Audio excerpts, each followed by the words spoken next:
Welcome to the Joe Kilgallon podcast, aka Kilgallon's Pub. You can follow me on Twitter at Joe Kilgallon. Give the podcast a follow. That's at Joe Kilgallon Pod. Big shout out to all the listeners. Thank you for bearing with me. We missed an episode last week. I'll get to why in a moment or two. And big thanks to all the Patreon subscribers. You guys are amazing. The YouTube subscribers, anyone who follows on TikTok, who's made it their way over to this podcast. I appreciate you being here. I'm very grateful for you here. Now, a bit of sad news to start off the podcast. Someone who's been a guest on this podcast I want to say three times at least, maybe even 4 times, and was on very recently. It was on just 2 short months ago, 2.5 maybe.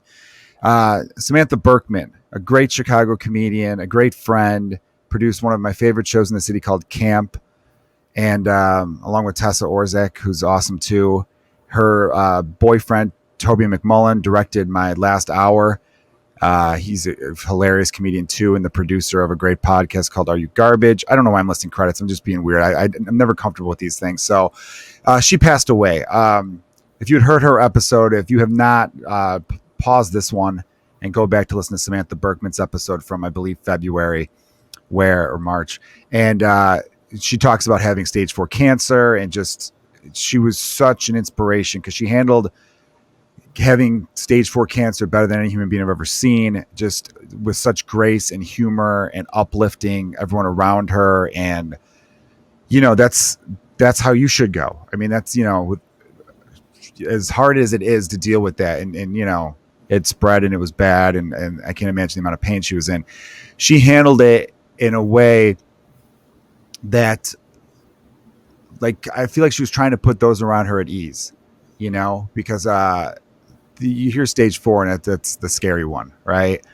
And I just, I've been in a funk the last week or so, thinking a lot about Sam and how amazing she was, and I want to keep her memory going as long as we can, because sadly with death sometimes people move on. You got to live your life, but I think I really want to keep her memory going. So expect an episode in which I cut up clips from all the previous episodes she was on. That's going to be I'll be honest, it's going to be a motherfucker to put together. It's going to be real sad to do. Because I already started listening to, those of you who are Patreon subscribers, there's a bonus out there that, I've got a whopping 11 Patreons. So 11 of you have had the privilege of hearing it. And I re-listened to that earlier this past week, and it fucking broke me a little bit. So, but I want to do it. I want to put that together because I think she's amazing, and I want there to be a lot of stuff out there of her to keep the memory going. Anyway, sorry, I didn't mean to start off on a bummer of a note, because I've got a great guest, someone who's also been a regular on this podcast, someone I love to death, one of the best comedians you'll ever see in your fucking life, and just a joy to talk to, and someone you could talk with a million different subjects on. So without further ado, everyone, let's bring on the amazing Kristen Toomey. What's up, Kristen? Hi. Hi. On the boat. Hi. Yeah, Kristen's waving everyone. Like an idiot. Well, no, it's also on YouTube, so you're waving to YouTube people. I'll put up clips from this. Sorry to bring it up. I know you, Kristen was friends with Sam too, so yeah, I feel terrible. That was such a shock, and I had no idea that it had spread so much. I didn't know how bad it was, and so it was a shock to hear about it. And she was so nice to me, and there was a few times where I was just at that show, I was just a mess, and she was very reached out to me afterwards and was so cool and friendly, and she had such a good energy, and obviously everyone agrees there's nobody saying a bad thing about her. And she and Toby, I feel, and Tessa, they must be, I think everyone's just heartbroken, anybody that knew her. Well, what I absolutely love about the Chicago comedy scene is how everyone rallies together. There's a lot of pettiness in any scene. I've read books about the Seattle grunge scene of the 90s or late 80s. And you read about all these places where a lot of, art is created, I guess. And the Chicago comedy scene, and what makes Chicago a special city overall, is how people do band together. We have our petty times, of course, but everyone found out the news Monday afternoonish, and that not even that evening, there was, Ed Town sent out a message saying we all need to get together at Village Tap tonight and honor Sam's memory and everything. And I heard that you guys like drained the bar. That there pretty was much. nothing left. Yeah, that's pretty much the thing too of it is when he said tonight at like 9 p.m. I think Blake Burkhart was first, and then I followed suit. Where I'm like, I'm down for 3:30. I'm down for 2 hours from now. You know, I was driving back from the zoo. That's an Irish funeral. Yeah, basically. Yeah. You know, Toomey. It's but it was just nice that everyone got together, and there was a lot. It was either laughing or crying. You know, every table I looked at, there must have been like 40 people that got together, all friends of Sam, and it just shows how many people she touched. And yeah, you know, it just makes death fucking sucks. And you know what the killer part of it is, everyone? And you know, you could go back and listen to that episode, like I mentioned before, from a few months ago with Samantha Berkman.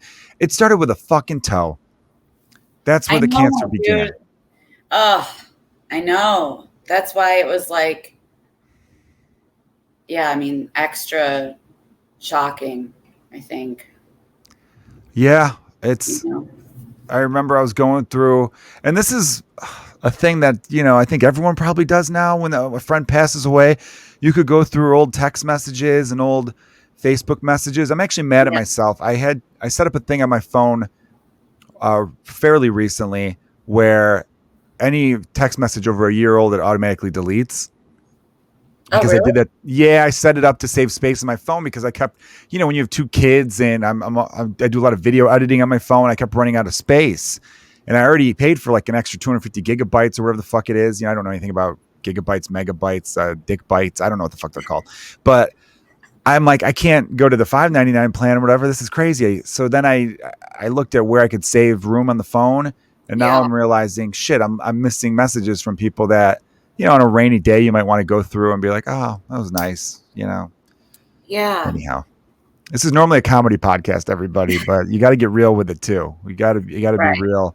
Yeah, it started with the toe. So anyway, I was saying that I looked through old messages from Sam, and she had a really funny one shortly after her toe was removed. On my album Can't Complain, I have a joke called 10 Fingers and 10 Toes.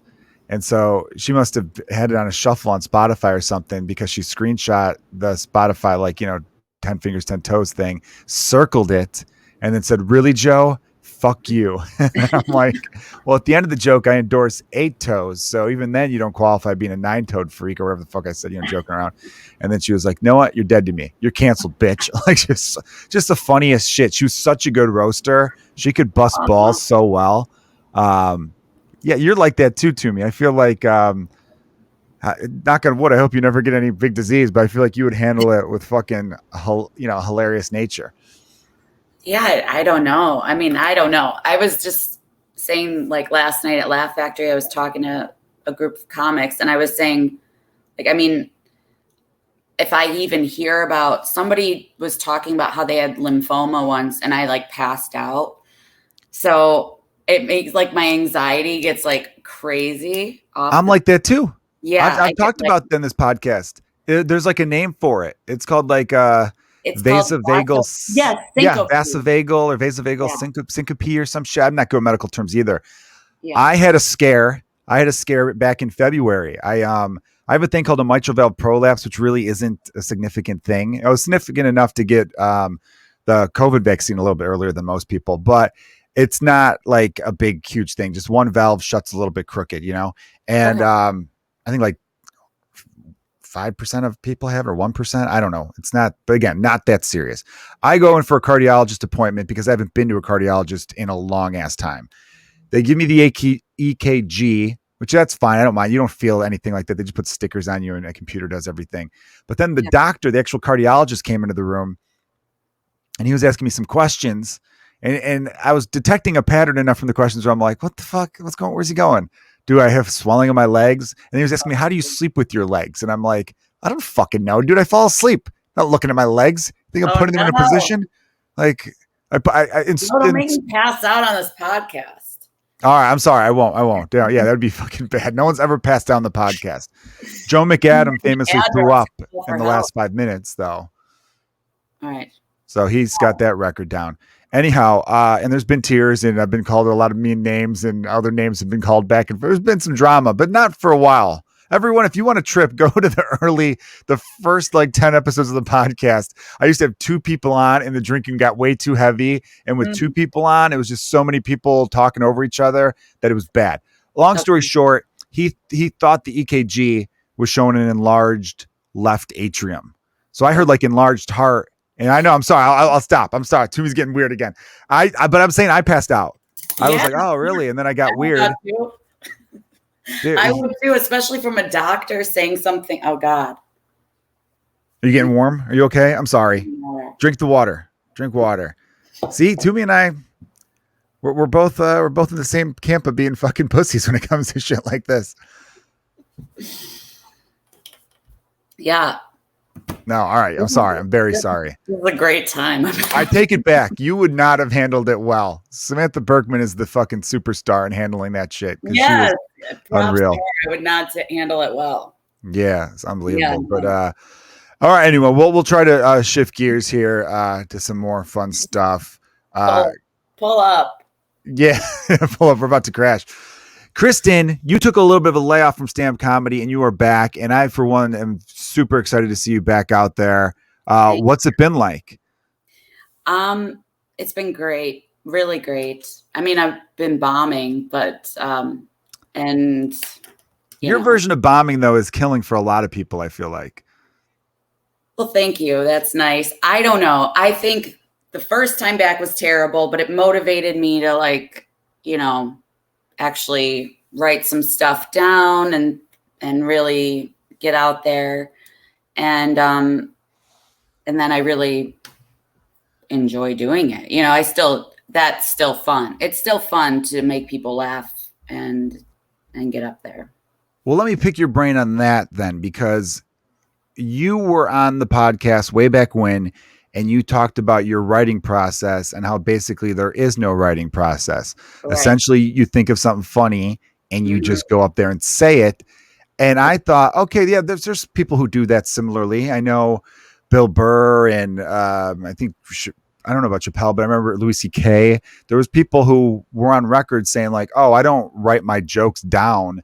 I kind of write down a couple words like a joke title and go off of that. And then write down a set list. But you weren't even doing set lists, which blew my mind. Because I don't write the jokes down at all, but I at least do a set list. Well, I mean, to be completely honest, I feel like the past 3 years, or maybe even longer, maybe 4 years, I've been in like some sort of mental illness breakdown sort of thing, dealing with like struggling with addiction and mental illness, So yeah, I wasn't really writing down set lists because I was sort of like out of my mind, but now I've been sober for almost a year. That's awesome, by the way. Congratulations. Thank you. And thank you for sharing the mental illness thing. I'll share something with you too. I had a rough go of it for a stretch, and I don't think I've mentioned this on the podcast. Maybe I have. I now see a therapist once a week. I do like a teleconference, like kind of like what we're doing right now on video. And anyone out there listening, fucking do it. It's been so helpful for me. And I think everyone could stand to benefit from it. For the longest time, I kind of was like, oh yeah, I'll go see. But I was never like that serious because I still had that like idiot Irish brain, where it's like, I don't fucking need help. That's for other people. That's not for me. But I just hit a moment where I'm like, things aren't going great. And shouldn't you want to be the best version of yourself? I mean, people exercise, they eat right, they do all this stuff, but why not take care of the most important organ in your body, being the brain? Yeah. And, I like right when I got divorced, I feel like I don't know what the term is. I think it's disassociate or something, like where I honestly thought that I was dead for real. For like an extended period of time up until kind of recently, like none of this was really happening at times, which led to, bad choices and a lot of like confusion, to put it mildly. So, as far as getting help at that point, I went to a therapist and like his whatever he was saying to me was like feeding into whatever. It just wasn't, I wasn't even ready for that. You know what I'm saying? Like that wasn't even reaching me where I was at. I gotcha. Yeah. But I think now, I think I'm in a better spot to be open to that. But I think there was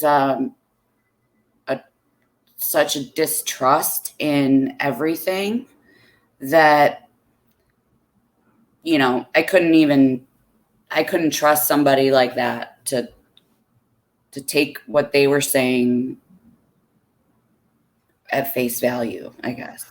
I got that. You're basically saying you were so far down the hole that like you weren't gonna, you know, like who the fuck is this guy? You know, kind of in that mode.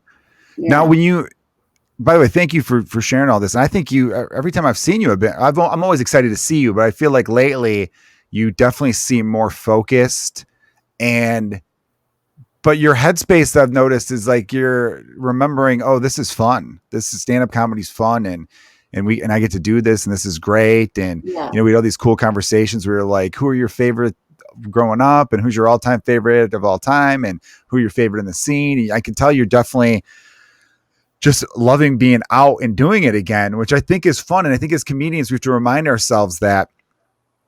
And that's where Sam was a great example too, because I really feel like she never took any stage time for granted, is that we get to do this thing that's really fucking cool, where we're on stage and people are staring at us and listening to us. And at the end of the day, look, we all want to hit milestones and we all want to advance in our career, but it's the process. It's the ride that's fun, not the destination, you know, which I know it sounds like, you know, fortune cookie wisdom.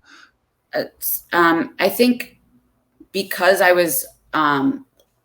I've had like a love and respect for comedy for a very long time. And because I was in that place, I was, you know, like I said, I thought I was already dead and like nothing really mattered. And like, you know, when you're in that mindset, it's like, I didn't respect what I was doing at the time, like I should. And I wasn't, like what you're saying, I forgot how much I enjoy it and how much I value it.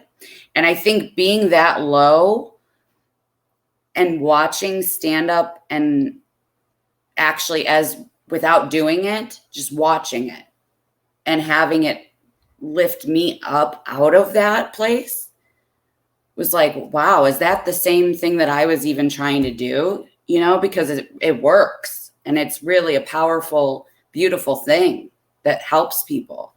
And so it was like, well, if that's what you're claiming you're doing, then you should, I guess, honor that.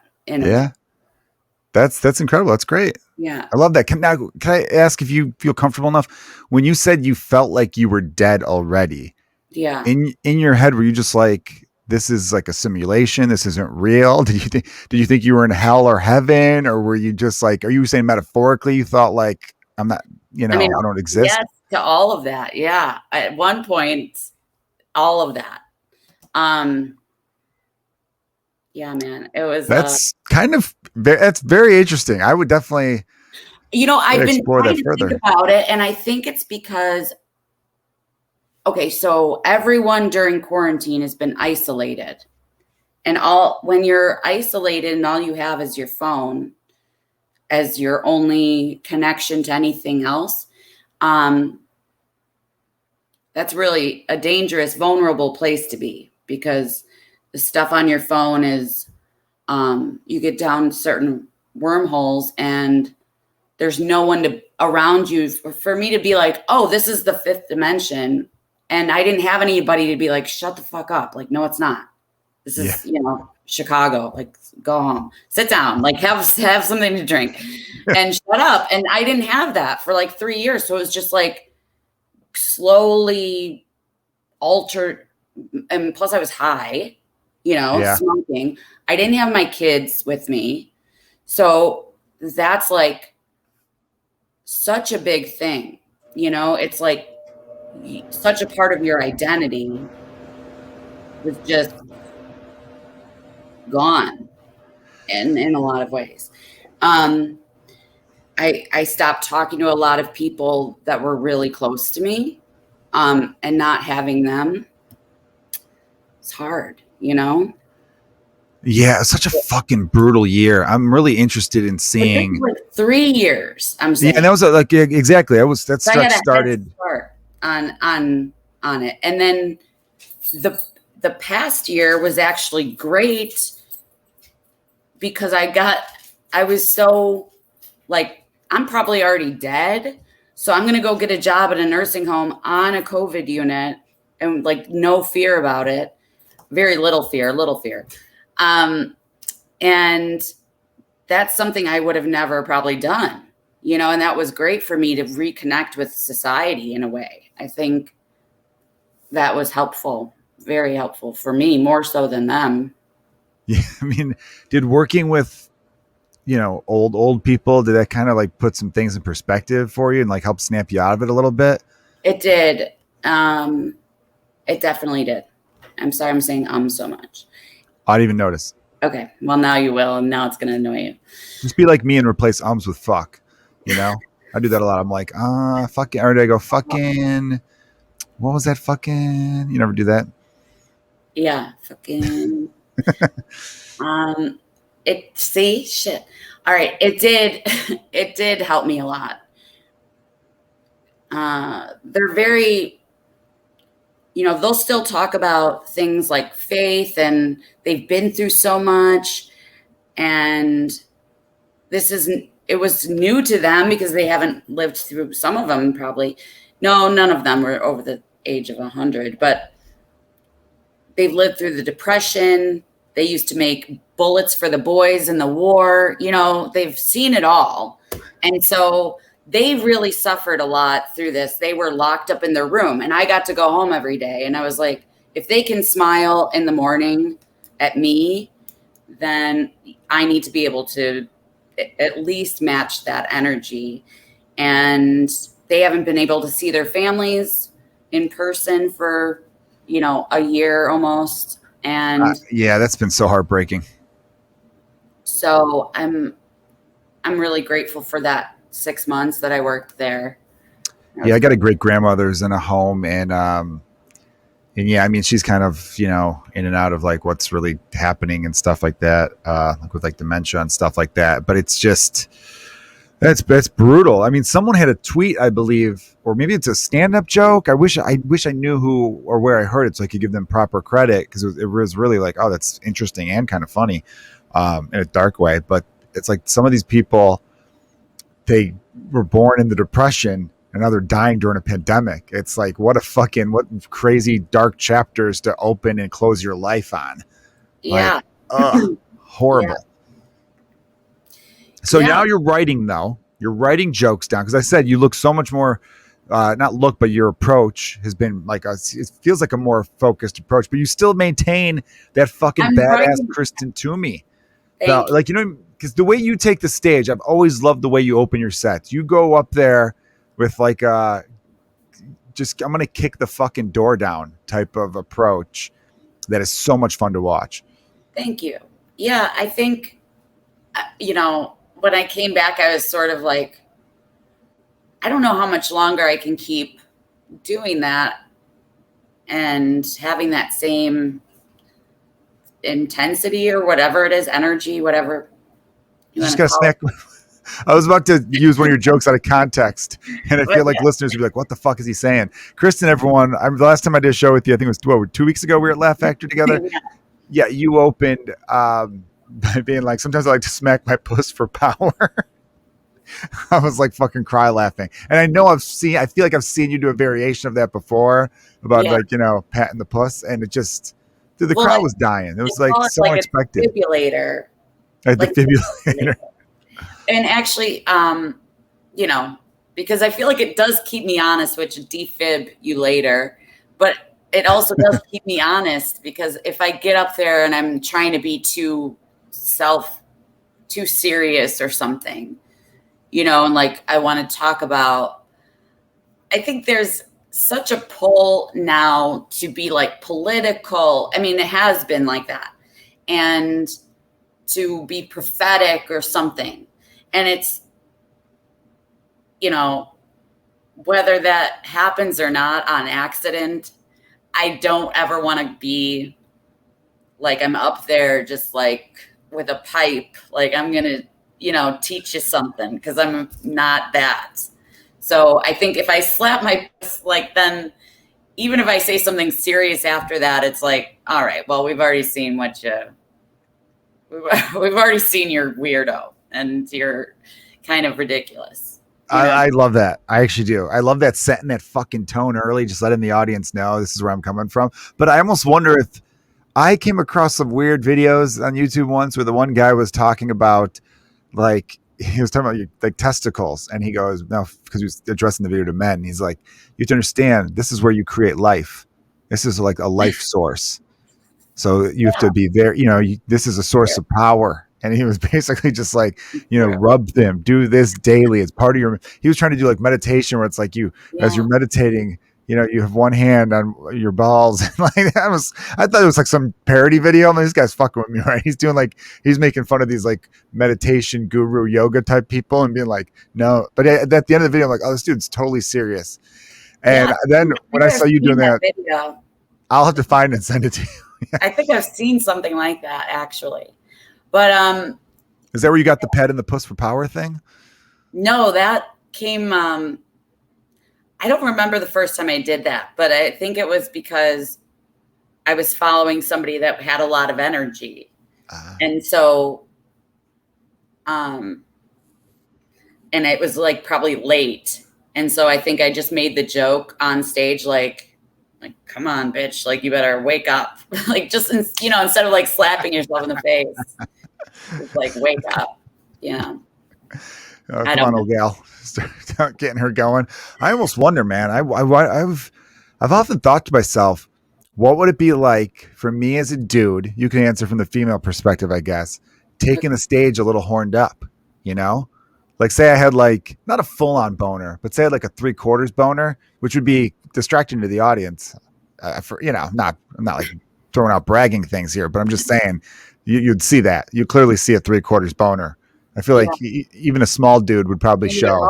I think, right? Yeah. You'd have to like do the thing where you tuck it up. Oh yeah. You got to do the flip up into the waistband 100%, which feels good sometimes too. But like I've often wondered, what would that be like to take the stage, ready to rock and literally ready to rock? I don't know. I bet musicians have that more than comedians. I think with comedians, like you'd have to be fucking so confident in your material. And I don't even know what that would be like, but I'm going to find out this week. Fuck it. I'm going to time it out. I'm like, what am I going up in 4 minutes? All right. I'm going to run to the bathroom real quick, get a good stroke on, and then fucking take that stage. And if the audience can't handle it, if they can't keep the eyes where the eyes need to be, that shit is on them. I don't know. Do you think you'd be able to have a clear head while you were doing the boner would probably go down fairly quickly once I got into actually performing, because you have way too many thoughts going on in your head. Yeah. For the non-comedians listening, which I hope is the majority of you, we're usually 3 thoughts ahead of the thought we're currently saying. Not always, but sometimes. I try to be as present as possible, but even when you are present in the moment, there's still like a part of your brain that's just a little bit ahead of where the words coming out of your mouth are. So I feel like, I could go up there with one, but I don't think I'd maintain, You think you could take the stage being a little bit, little wet, I should say. I was trying to think of another way to say it, but there's no other way to say it. I don't know. I think as I get older, it's really unpredictable when that's gonna just happen. But I'm not thinking in that mindset. I'm not trying to be sexy or think of sex at all when I'm doing comedy. Of course, yeah. See, men could get them for no reason sometimes. What? Men sometimes could get them for no reason. When we get older, that goes away. As we get older, I still, luckily, it happens every now and then. But, when you're like a 15-year-old boy, you have a son, right? Yeah. How old is he now? He's going to be 13 in September. Okay. Not to put that in your head, but he's getting no reason boners all day long. all day long. He'll literally be like, what's 8 No. times 9? And then he's like, why the fuck do I got a boner right now? That was my life as a 13-year-old. God, Every dude. I can't handle that. You know what? Real quick on that note, we were at the skate park the other day, and this little girl, and this has happened before, like rode by on her bike and kind of put her butt out at him. And he was like this, you know? And I've seen it happen once already. She's presenting like in the animal kingdom. Right. Yes. So I said, you know, it seems like girls are your age are a little more mature than you. And he was like, yeah. And I said, well, when you see someone doing something like that, just at this age, know that something bad happened to her. And that's why she's doing that. And he was like, oh, okay. And I said, and you should start watching baseball. That's what I told him. That's some good parenting advice, though, giving him that heads up. You know, I like that. I And just he's smart don't want kid. him in a position where, you know, something bad happened to that girl, and then now he's in trouble. It was just, and then he was like, why baseball? And I said, because I think it's something to focus on, because there's a lot of like distraction around, and it's nice to have a couple hours. I don't really watch baseball, but this is what I was telling him. It's nice to have a couple hours where you could just focus on a simple but challenging and skilled game where it's, you know, you throw the ball, you hit the ball, you go to the base, you get the person out. And it's just the simplicity of it is probably nice for your brain. That's what I was telling him. And as I was telling him this, there's like, we're driving and there's landscaper that's like gorgeous. He's bald, he's like ripped, and he's sweaty. And I'm like looking at him, and my son's like, Mom.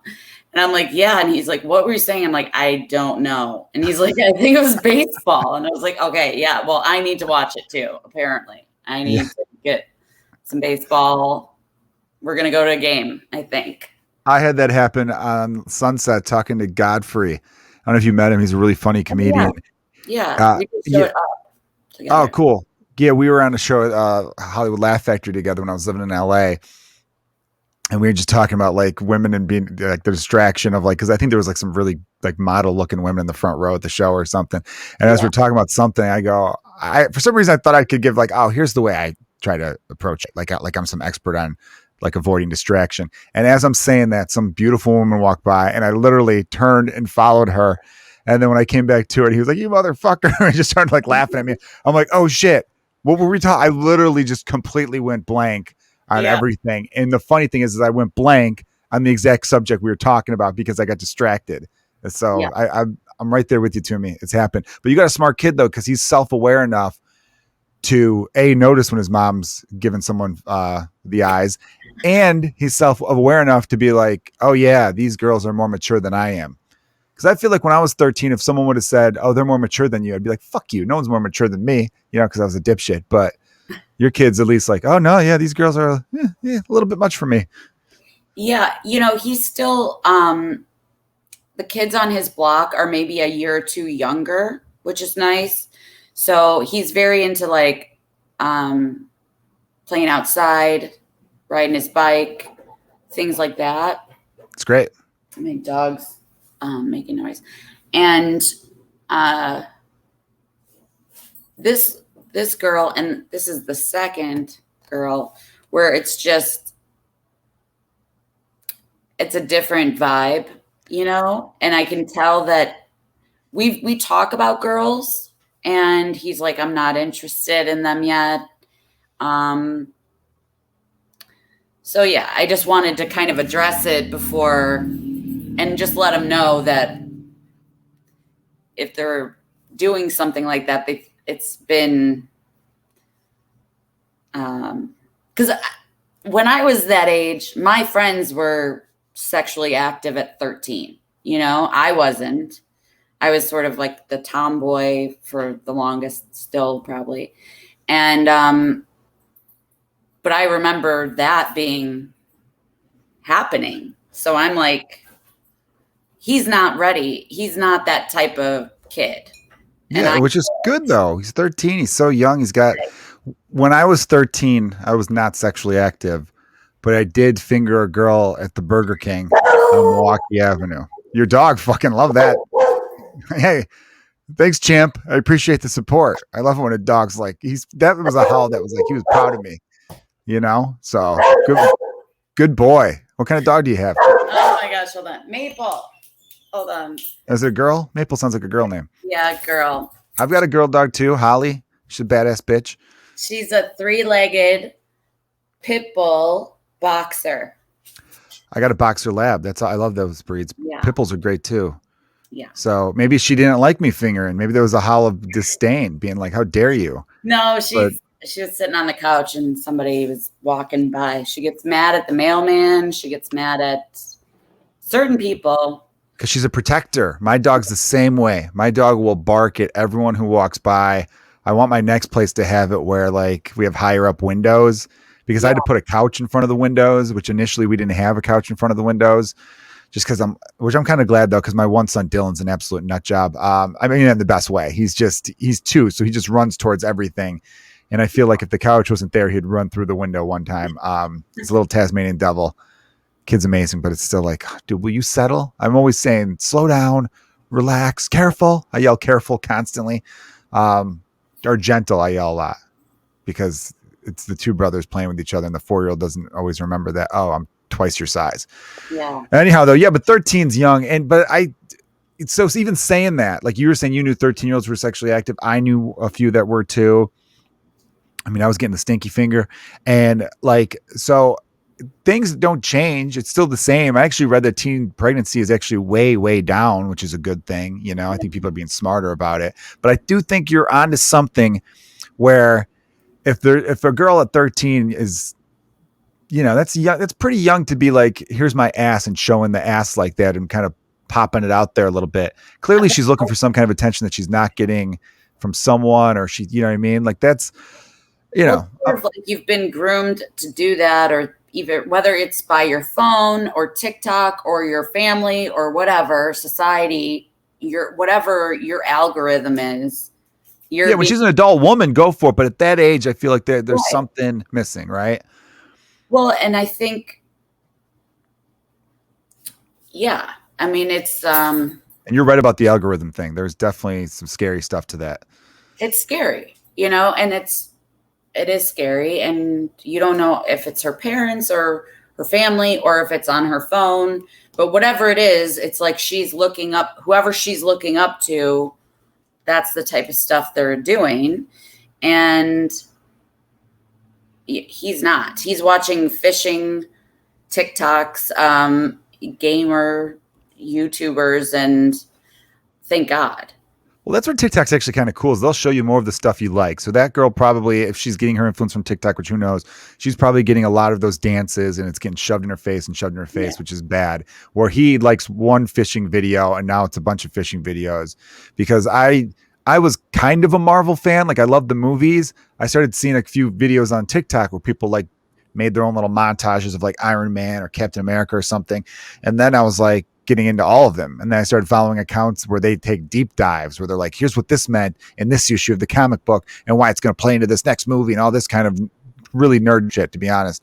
And they just keep showing me those videos. So I'm even more into it. So I really feel like if you like good stuff, and not to say that you can't enjoy those dance videos, but if you're just at an impressionable age, you might get the idea in your head that like, oh, I want 100,000 followers too. And that's what this woman does. And who even knows if she's a woman? She could be a fucking 16-year-old. Because sometimes it is kind of creepy. Yeah. The videos they show of these girls where you're like, you'll watch one. I'll be honest, as a guy, you're watching one and you're like, because they just pop up. You're not like seeking them.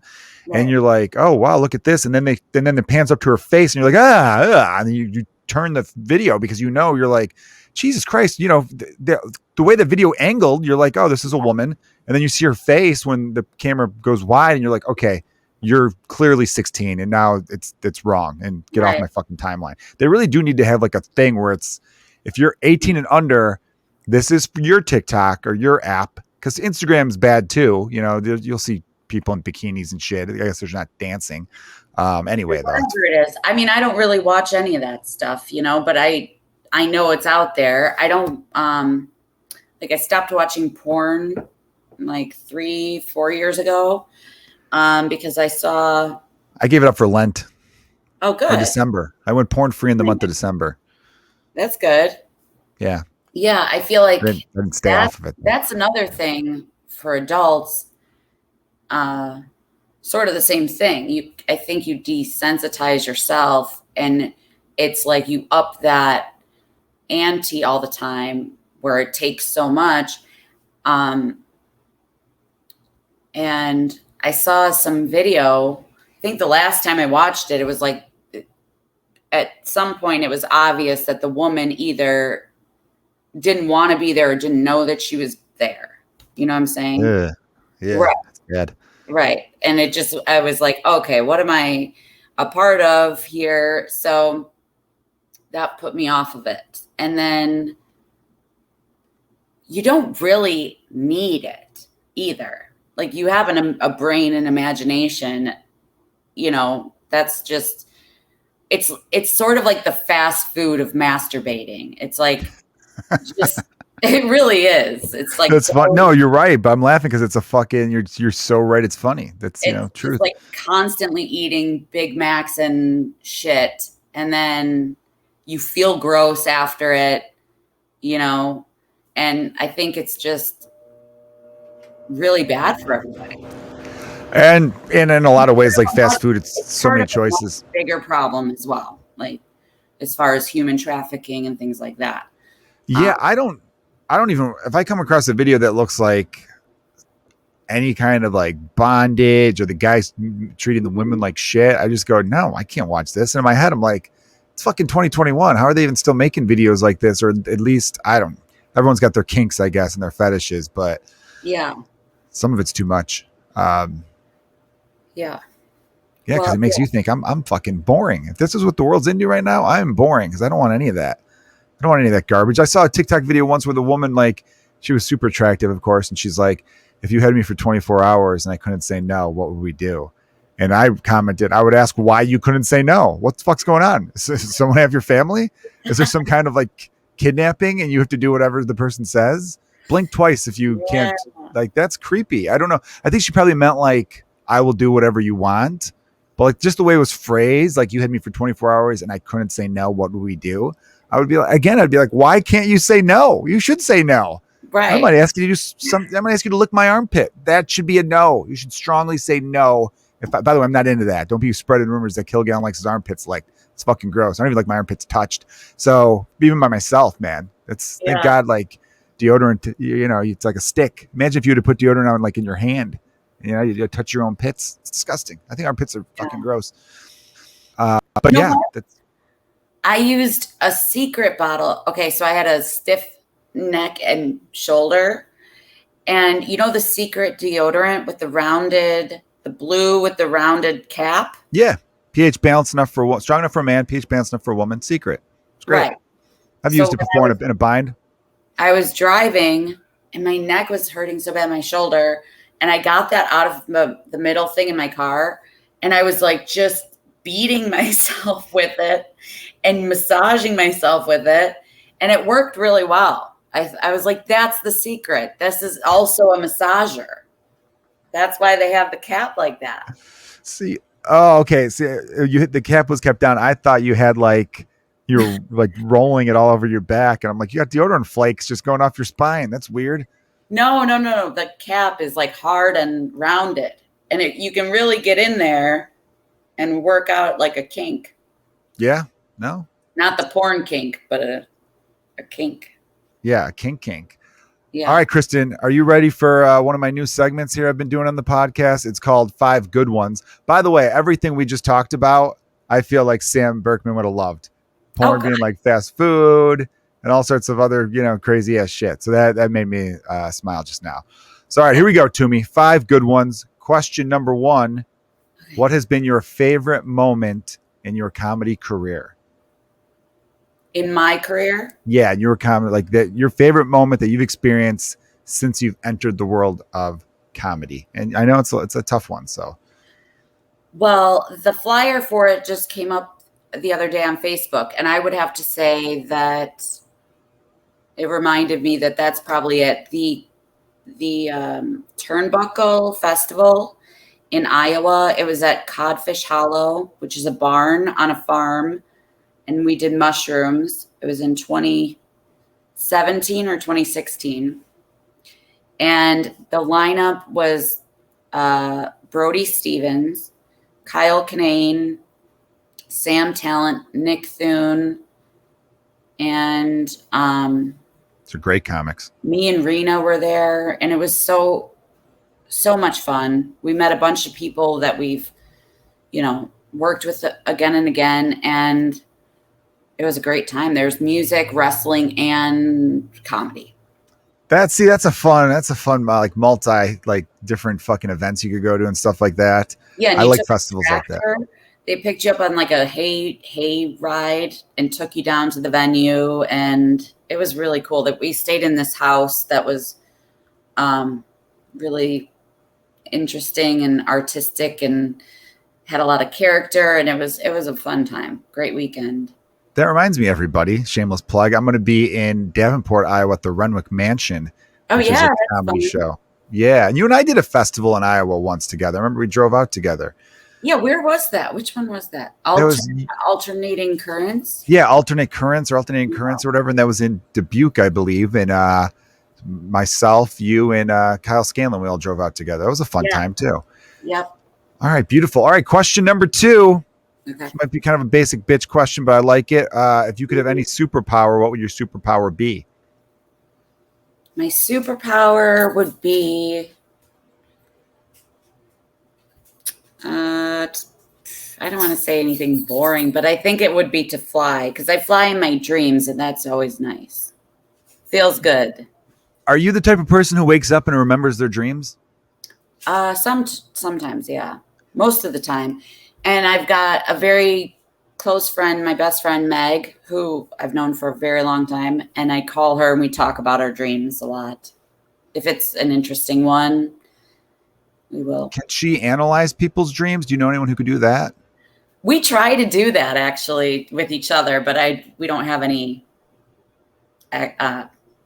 expertise or anything. We're not like trained.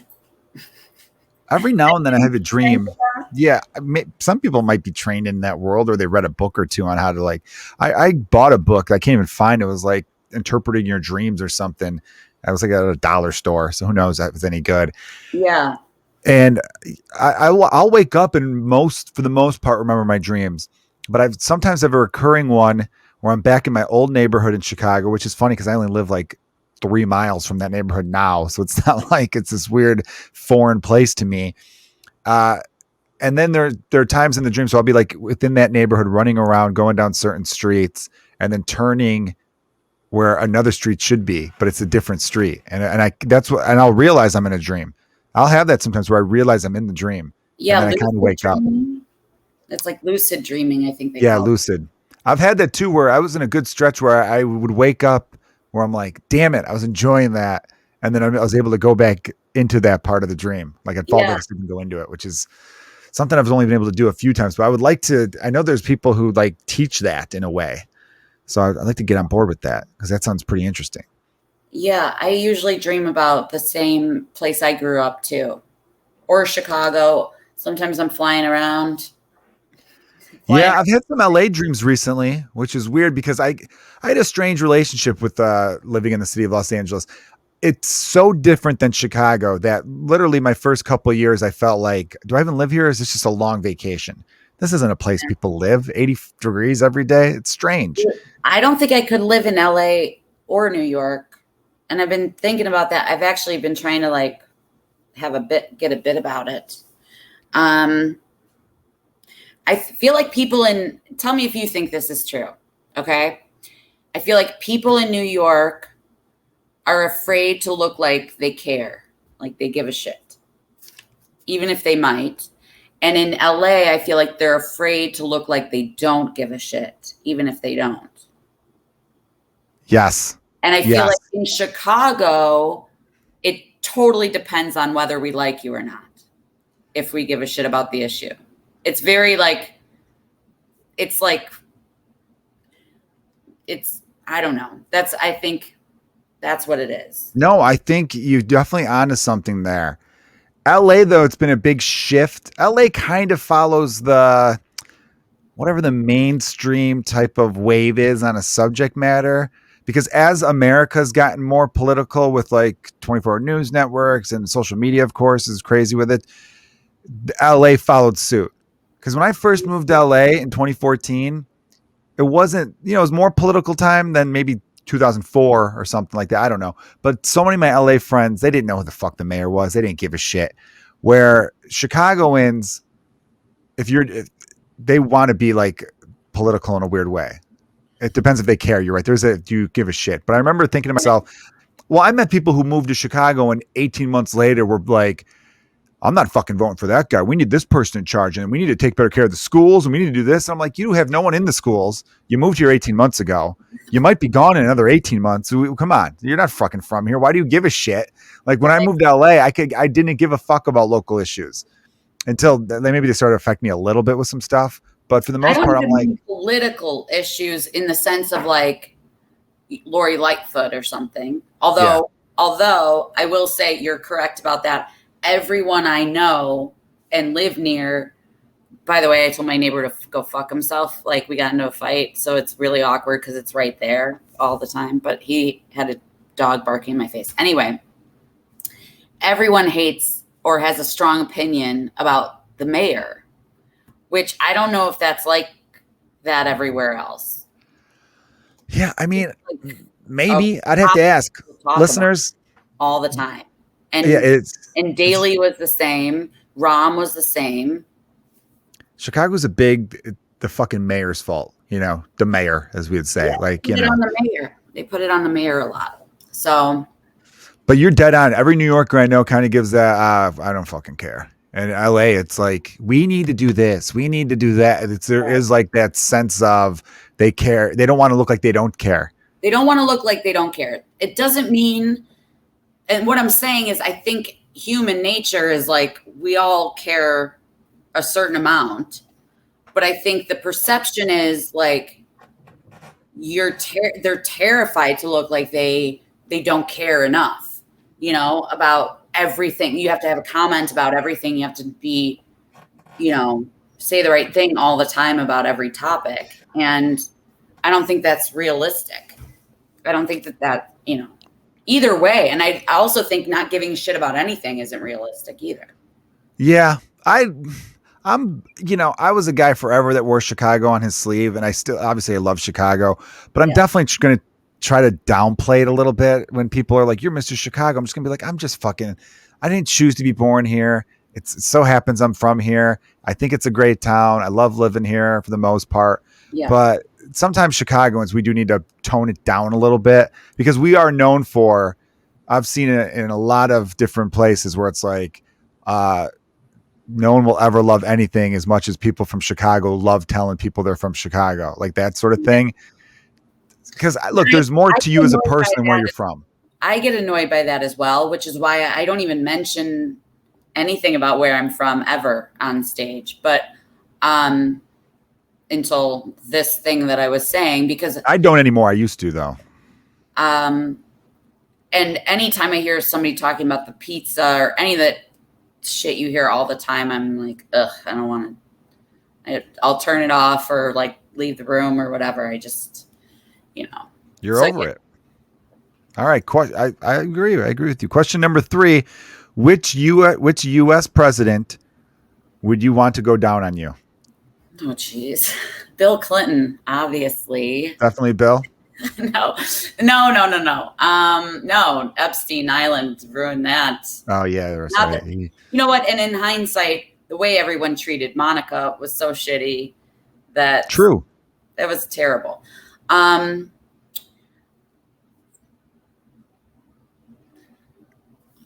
I would say And don't worry, when I have a male on next week, I'll ask them the same question. Okay. These are just random, silly questions, by the way.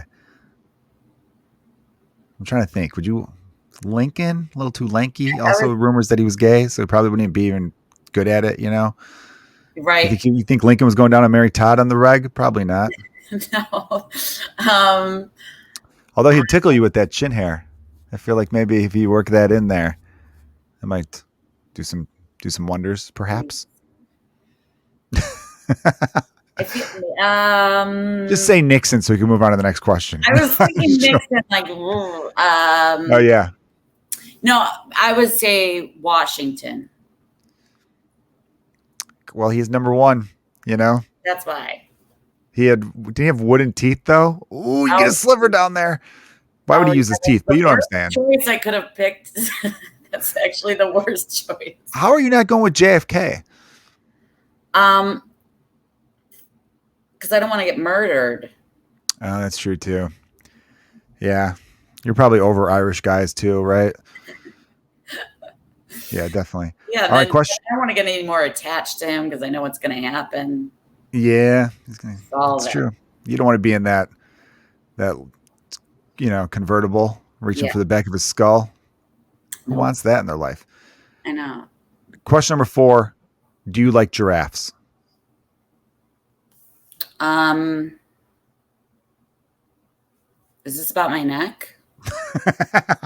No, I just decided to throw some random stupid ass question in there. I mean, they're all right. Okay, yeah, I like them. I think they're pretty cool. They freak me out a little bit when whenever I'm at the zoo and I see one, I go, Jesus. And then I go, okay, what the fuck's it going to do? I think I could beat the fuck out of a giraffe. Right. You know, they eat trees, they eat leaves, but they're just so tall. They're so intimidatingly tall. My 2-year-old son saw a giraffe for the first time. Well, he saw one before, but that he could remember when I took the kids to the zoo. Aren't they the tallest animal? Yeah. Land animal? They're the tallest land animal. And he was like, oh, it scares me. And then I'm like, really? And then after a while, he was like, no. But I think at first he was kind of like, holy shit, look at the size of this thing. They kind of go towards you. And I've had a giraffe go towards me where I'm thinking, you talking shit, giraffe? What are you doing, man? I felt like there was a little bit of, I'm fucking coming at you. And I got this long ass neck. And I thought to myself, if I really had to, you'd have to stay away from the legs though. Cause I feel like if they did that like horse type kick, that you'd be dead for sure. Cause they got to have some strength behind those. They can run fast, I think. You know, I would have to try to like figure out a way to giddy up on them. You know, they're just so tall though. I need to find like some kind of high rock formation, jump off of it, be on top of it. And if I could just get my arms around the big ass neck and apply the right amount of pressure and just kind of like take the thing down. Or you ever see someone who's standing a certain way and if you like kind of poke the back of their calf, their leg will buckle. Yeah. I could get behind. That's the thing. You don't want to get behind them. It's dangerous. But if I could sneak up, hit the back of that giraffe calf, and then they buckle, and then I kind of fucking bring them down, like ride them into the ground, and then they're like all flop with their. I wouldn't want to fight one though. I think they're very beautiful, docile creatures. Yeah, that's not a good image. Hitting a giraffe, there's no predator. They're not predators. They don't even eat meat. I don't know. Say I'm in a weird situation where I feel like the giraffe wanted to start some shit, and I can't look like a punk. So someone has to get punched, and if it's me, I might die. I feel like they would kill me. With what? What are they going to even hit you with? Those little nubs. Yeah, you're right. They don't really pose a threat. They're pretty fucking great. I like them. I don't know. You barely like them. I asked if you like giraffes, and you're like, they're all right. Maybe they could hit you with their headbutt you.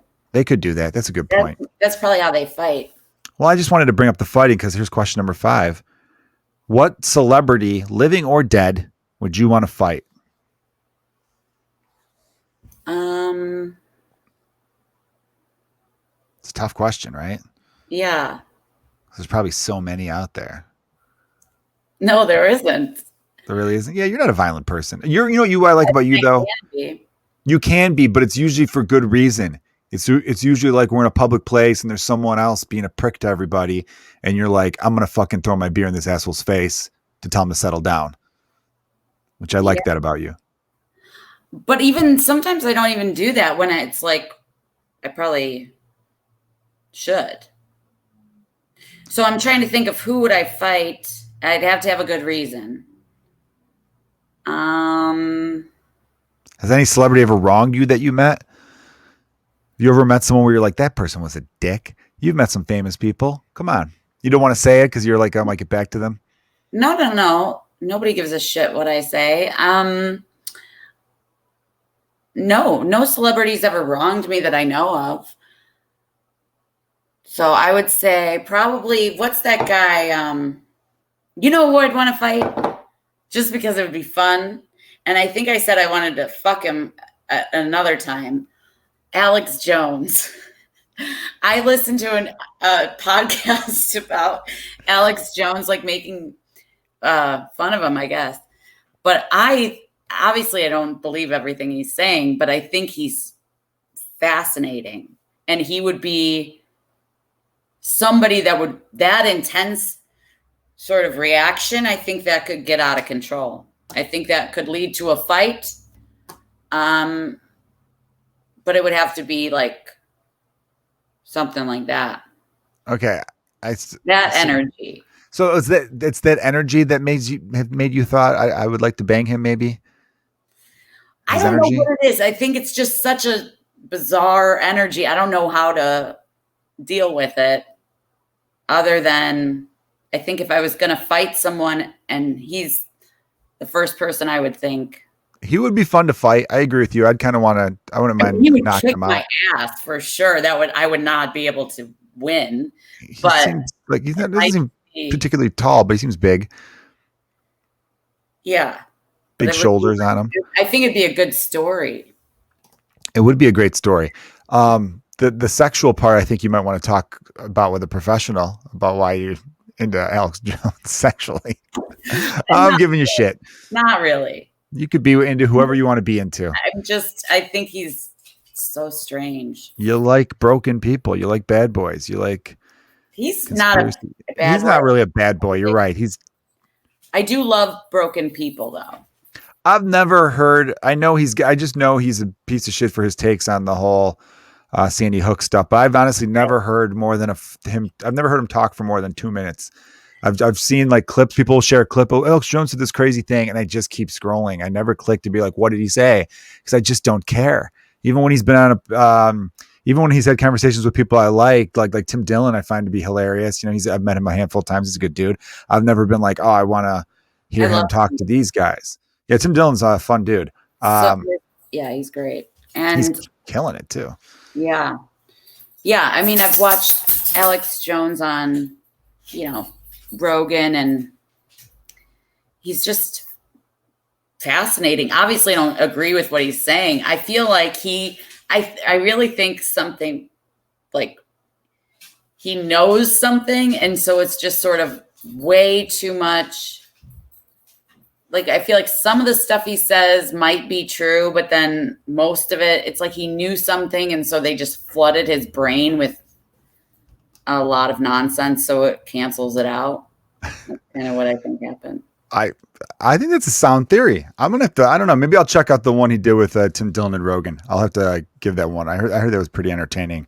A couple hours there. Our friend Nate Craig saw him once in Hawaii. And Nate Craig filmed himself walking past out. You could see Alex Jones at the pool talking to some woman. And Nate Craig does one of those with his phone as he's walking by. And he goes, hey, Alex, the lizard people say hammer the Patriots in the over. Yeah. Tom Brady's in the Illuminati or some shit like that. This was a few years ago. And then you see Alex Jones just kind of like he knew he was being fucked with. So he just kind of give that kind of wave. So it was pretty hilarious though. All right, now we're going to roll into some Fuck, Marry, Kill to round out the podcast. I mentioned you being kind of a tough person. I think of you as someone who doesn't take shit. So I decided to give you action stars. So this is Fuck, Marry, Kill, Tough Guy Edition. Here we go. And remember now, I got to fuck, marry, or kill one of them. I know sometimes it's tough. Who you going to murder, Yeah. All right. Here are your choices. You have The Rock, People's Champ, the biggest movie stars on the planet over the last decade, basically now. Okay. Now you have Jason Statham, an English actor, right? I can't do that accent, but from London. He was in some great Guy Ritchie movies coming up. It's like, oi. Like he always kind of doing one of those, oi. Tommy, that type of voice, handsome man. Yep. And then rounding it out, the only one with hair, I'm now realizing, Keanu Reeves, John Wick. John Wick. I'm going to marry John Wick, Keanu. You have a dog, so it makes sense to marry John Wick. Right. And fuck The Rock. And then I guess kill the British guy. I get it. It's someone with Irish blood. You want to murder that one. Just to get a little revenge from 800 years of oppression. I get it. I know it's an old war. Any English listeners, but I like Jason Statham. He's in some. I think I do too. He's in some fun movies. I had to pick.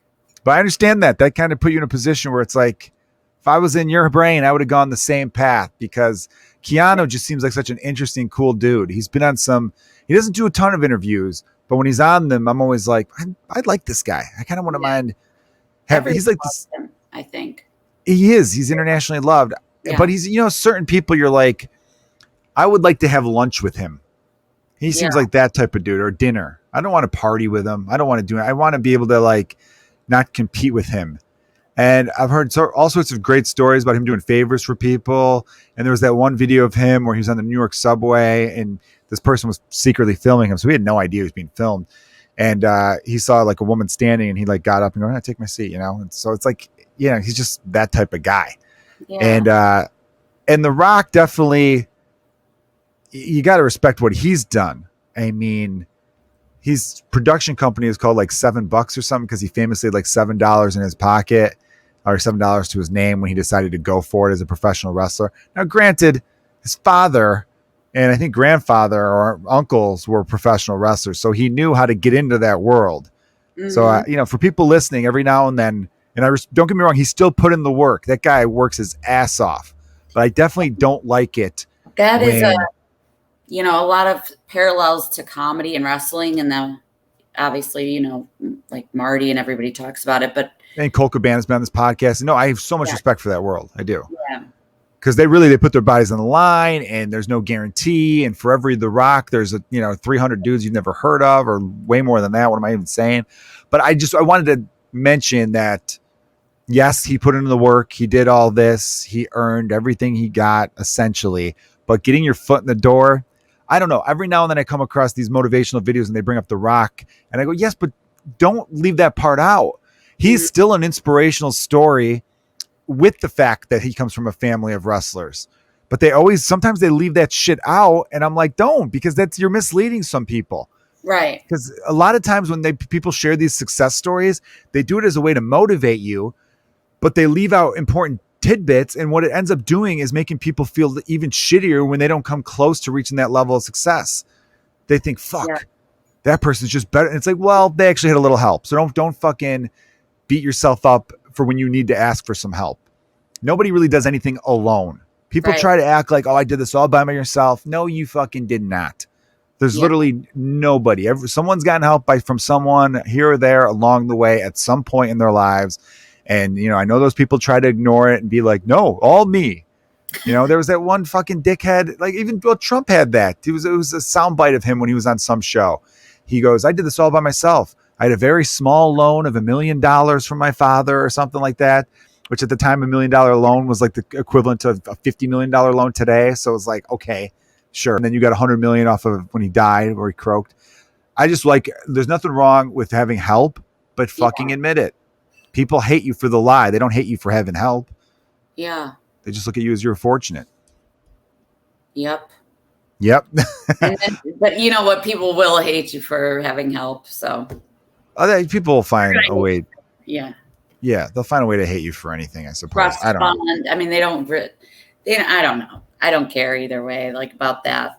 I don't think The Rock is The Rock because his family was in wrestling. I think he worked his ass off and he had a great talent and has talent, and he's a talented actor and really created the whole thing. Not everybody can do that. Yeah, he clearly the guy wakes up at like 3:30 in the morning every day to exercise, and most people aren't doing anything even near that. No, So it's it's really, like, to make it in anything, you really do to be. Yeah, you have to put the work in, right? Have you ever thought to yourself, Kristen, now that you're like back doing comedy full time again, you took a little bit of a break there and everything, and you're already changing some of your habits where you're writing out your material more and you're trying to stick to some sort of routine, I guess, or is there anything in particular that you've brought up that you've adapted to since coming back to stand up where you're like, I'm going to make this choice? And I know you mentioned earlier where you were like, oh, I was kind of in a fog and wasted so much time for 3 years and all that. But is there anything new that you're like applying to your daily life in order to be like, I'm going to take my talent to the next level here and be the best me I could be. And here's what I'm going to do that. Well, I have been journaling. So I started doing that over quarantine. That's been nice. And sort of sleeping. Before this podcast, did I make any appearances in the journal? No. It's not like a diary where like today I saw my friend Joe. He was wearing a nice jacket. I say that. Sometimes I'm just doing like stream of consciousness, like things like that. You want me to read my journal on here? You could, but obviously you don't have to. I feel like that might be personal. I got really, oh my gosh, that's embarrassing. I wrote, sometimes it gets dramatic, and I wrote tightrope of despair. Whoa. So, it's cringy. For sure. It's cringy. Goddamn poet. I don't think you're in there. No, you're not. You will be. Now. Great. Good. Because that's just my dream, to be in everyone's journal, because I'm fucking conceited. No, I was just all kidding around, of course. I have incels. I wrote about incels. Virgins, essentially. Yeah. They renamed themselves incels because that didn't sound as bad to them as virgin. But they're fucking virgins. And it's okay to be a virgin. It just hasn't happened for you yet. But this idea that they're like, I don't know, making a choice or... Well, it's incels involuntarily celibate, meaning that they don't want to be celibate, meaning they would like to fuck, right? Is that what it means? Yeah, I thought it meant they're in your cell phone. But either way. Shut the fuck up. Did you thought incel meant in your cell phone? Yeah. Hold on. Let me get you know what? We got the internet here, people. I'm going to type in incel. Right. Involuntary celibate. Makes sense too, but actually both ways make sense if you think about it. It does. All right, incel definition. Let's get the correct definition. A member of an online community of young men who consider themselves unable to attract women sexually, typically associated with views that are hostile towards women and men who are sexually active. Yeah. So again, fucking virgins. They're that's just they rebranded virgin. Yeah. Well, I guess, but they're meaning like, well, I don't know. I should correct what I just said because that was factually incorrect. Because there are people who are virgins who are like, I'd like to bang. They're kind of like, we're incapable of banging because we're too intellectual, and these female brains can't handle the truth that I'm constantly spitting. And they all have that weird voice, like they're professors, but like. They're not, that Ben Shapiro. Well, exactly. Well, actually, what happened is that I talk really, really fast, and then the people. This probably isn't the best Ben Shapiro impression, but it's so fucking nasally, and I'm Ben Shapiro, and here's where, and I'm just like, God damn, dude. It's married. Weird that people. He's married.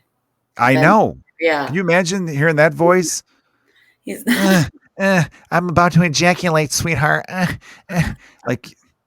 He doesn't say come. We're both virgins when they got married, which I think is nice. Good for them. Good for them. Sure. Yeah. Okay. Yeah. I guess it's nice. For some people, it's nice. For them, I feel like it's pathetic. I don't know why. I'm being an asshole. I don't know. That guy rubs me the wrong way. Yeah. There are some people in that world where I'm like, okay, I can have a conversation with you. He just would seem too annoying to me. I don't know. I've watched him on podcasts, and I don't agree with him politically, but I think he has interesting points, and I respect his values and that he seems to live up to them. He's clearly a smart guy. I mean, he graduated from Yale. He but I definitely think he is someone who's very well aware of the times he's living in and the branding that goes into making a lot of money in his world, you know? I think he's going to actually run for president one day. And I think Really? very aware of the things that he says and puts out there and does. I think for sure he has political aspirations down the line. How old is he currently? I have no idea. Yeah, who cares? All right, Kristen, it has been an absolute joy podcasting with you again. Thank you. So tell everyone where they could find you and all that good stuff. Online, I'm mostly. No, your address. Tell them your address, Kristen. It's the fucking no. We have online. Tell them where they can find you. You go online. Yeah. Dox myself. I'm at Kristen Toomey on Instagram, and then I'm headlining Lincoln Lodge in Chicago the 4th and 5th of June, and I'll be around town popping into shows, and I'm booking now through the fall, so hopefully get more dates. I have no doubt that your calendar will fill up because you are a tremendous comedian and you're a tremendous person. Thank you for being open and honest with some shit that's been going on. And everyone definitely, go. There's a great YouTube video of Samantha Berkman singing a song called Miss Ohio from like 2015. And I've never seen that side of her before because I just know the fun, silly, telling jokes version of Sam. I knew she was a very good singer and I knew she played guitar, but I just never, this is like a real performance and it's fucking amazing. It's great. So everyone, and be on the lookout. I'm going to try to put together an episode of like funny clips of Sam and everything like that. We'll see if I could, get it done and all that kind of shit. Anyway, yeah, not to, I started the show on a bummer. Might as well end it on a fucking bummer, right? It's not It's not a bummer because we're celebrating a great person. So that's how I'm going to spin that. All right, everyone. Thank you very much for checking out the Joe Kilgallon podcast. Please subscribe on YouTube. Join the Patreon. There's tons of great content there. You can go back and listen to so many episodes. A lot of bonus stuff and some blogs that I've written and some other just fun stuff. So definitely check that out. Tell your friends. I've got 3 albums on Apple and Spotify they could purchase and subscribe and write a review, I guess. I haven't told anyone to write a review in forever. I'm also the host of a Cubs podcast I just got hired to do called Locked On Cubs. So if you know any Cubs fans out there or baseball fans in general, send them that way. Locked On Cubs, part of the Locked On Podcast Network. You guys are the best. Thanks for listening. And Kristen, thank you for being on the podcast. Cheers.